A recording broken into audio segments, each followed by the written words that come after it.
Dan akhirnya gold sentuh area 1820, dan pagi ini kita masih melihat area tertinggi di 1819, lalu kemudian area terendah berada di kisaran 1815, persis dengan area yang sebelumnya sempat menjadi area resisten kita.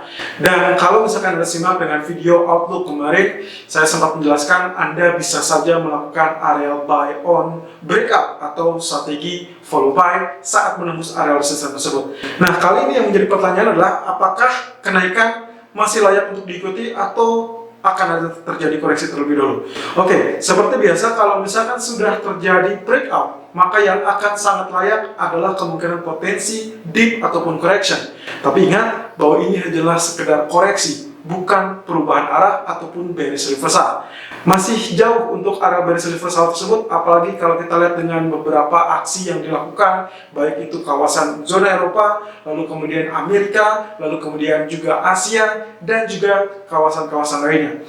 Semua bank sentral masih berkomitmen untuk melakukan pelonggaran kebijakan moneter dan bahkan dibantu dengan paket stimulus. Pagi tadi, baru saja beberapa menit yang lalu saya mendapatkan informasi bahwa zona Eropa sudah mencapai kesepakatan untuk paket bantuan ekonomi sekitar 750 billion euro. Malam ini kita akan mendapati potensi dari Amerika, di mana Menteri Keuangan AS Steven Mnuchin akan bertemu dengan para pejabat, di antaranya Ketua DPR Pelosi, lalu kemudian ada Senator Schumer, di mana keduanya mungkin saja akan memberikan sinyalemen persetujuan. Bahkan yang paling penting adalah dari sisi Presiden Trump sendiri. Kalau saja Trump mengancam tidak akan menandatangani, kemungkinan potensinya stimulus mungkin akan tertunda untuk sementara waktu. Dan ini akan sangat krusial, terutama expiry date ataupun masa expire dari paket kebijakan sebelumnya, yaitu dengan tunjangan pengangguran akan berakhir di tanggal 31 Juli. So, masih banyak agenda-agenda lain yang juga expiry date-nya kemungkinan akan secara bertahap semakin dekat. Dan ingat, potensi terakhir adalah di pekan depan kita akan mendengarkan ketegasan ataupun pengulangan dari apa yang dilakukan oleh Fed selama ini dan mungkin dalam beberapa periode ke depan. Terakhir saya ingatkan kembali, Citi sudah mengupgrade kembali tentang outlook untuk gold. Mereka memperkirakan kemungkinan potensi gold masih ada rally, dan terutama 3 poin utama yang sempat saya sampaikan kemarin itu adalah hal-hal yang sangat pokok, yang krusial, yang sangat menunjang untuk potensi rally ke depan. So, kita lihat technical view untuk kali ini, apakah bullish flag masih layak untuk mencapai area setidaknya 50% target, atau mungkin big bullish flag yang akan tersentuh terlebih dulu dengan 50% target terdekat. Technical view 21 Juli 2020. Irfan untuk Agrodana. Technical view gold 21 Juli 2020 per jam 11 lewat 6 menit waktu Indonesia bagian Barat. Highs 1819.90 dan low 1815.60. Sementara running price 1818.90, dan kemarin kita sudah menemukan area 1820.30. Akhirnya teman-teman, kita sudah mendapati area tersebut, dan hari ini pun dia dibuka di area 1817.70. Kita lihat ya, perbandingannya adalah kemarin ditutup 1817.50, hari ini dibuka 1817.70, berarti selisih 2 poin saja, tapi dia berada di atas.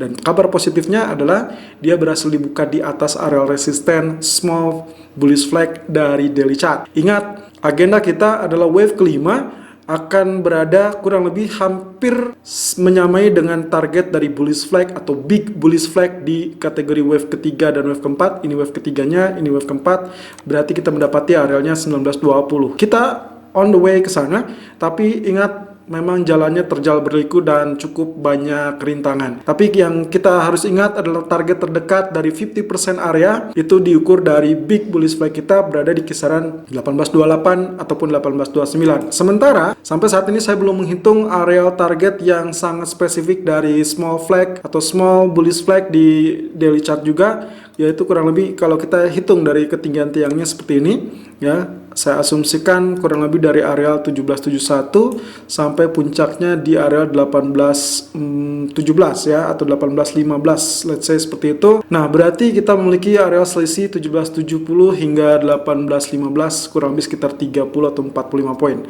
Artinya kemungkinan area ketinggian atau targetnya pun 45 poin. Kalau misalkan kita asumsikan area resisten berada di 18.15 ditambah 45 poin saja, berarti kita akan mendapatkan kurang lebih area 18.60.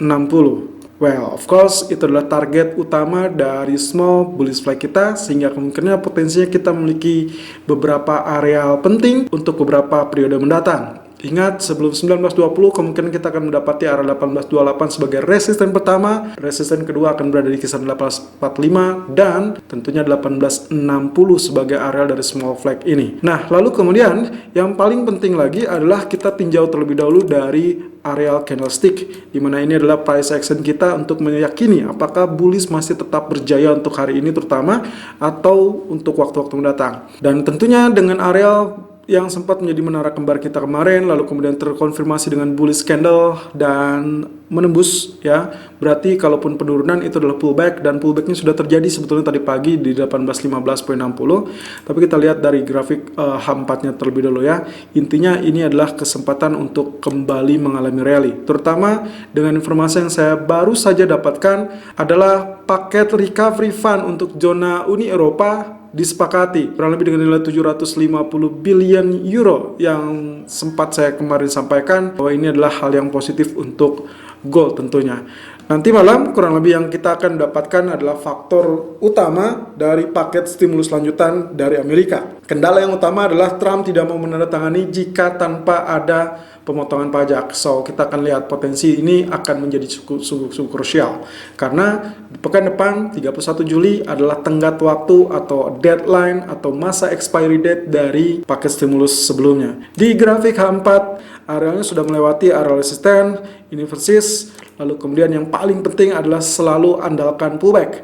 Pullback kurang lebih areal resisten berada di 18.14, sehingga kemungkinannya kalau ada areal terdekat di situ, itu Anda bisa melakukan areal buy. Lalu kemudian areal target utama ternyata 18.55, ini berarti persis atau hampir mendekati areal dari small bullish flag yang ada di daily chart. Ingat, ini adalah 18.60 targetnya, berarti di grafik 4 18.55 itu berarti mirip. Kita menghitung untuk target 50% areanya, ternyata kita mendapati area 18.35 teman-teman. So, ini adalah area yang sangat penting untuk beberapa hari mendatang, terutama untuk malam ini. Kalau misalkan ternyata pembicaraan atau pembahasan relatif lancar, maka kemungkinan potensi stimulus akan dicairkan. Lalu kemudian dari area ini kita mendapati area merah pun akan menjadi area ideal kita. Jadi area merah ini ternyata supportnya sekarang berada di kisaran 18.10 sampai 18.13 teman-teman.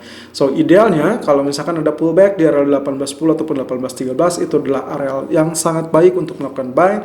Tapi kalau tidak, berarti area resisten atau yang sebelumnya menjadi resisten sekarang menjadi area support kurang lebih di area 18.14 ataupun 18.15. So untuk kali ini rekomendasikan untuk melakukan buy on dip adalah di kisaran 18.11 sampai 18.13.50 atau kurang lebih mendekati area 18.14. Lalu kemudian target pertama akan tercapai di 18.20.00, itu adalah area tertinggi kemarin kurang lebih 18.20.30 tadi malam. Lalu kemudian target kedua adalah 18.28.20. Saya sengaja mencantumkan target kedua kita berada di bawah area 18.35 untuk mengantisipasi in case ternyata kenaikan tidak berani atau belum saatnya menyentuh 18.35. Lalu kemudian stop loss berada di kisaran 18.02.00. Selalu gunakan stop loss dan risk management sesuai dengan equity dan strategi trading Anda. Irfan untuk Agrodana.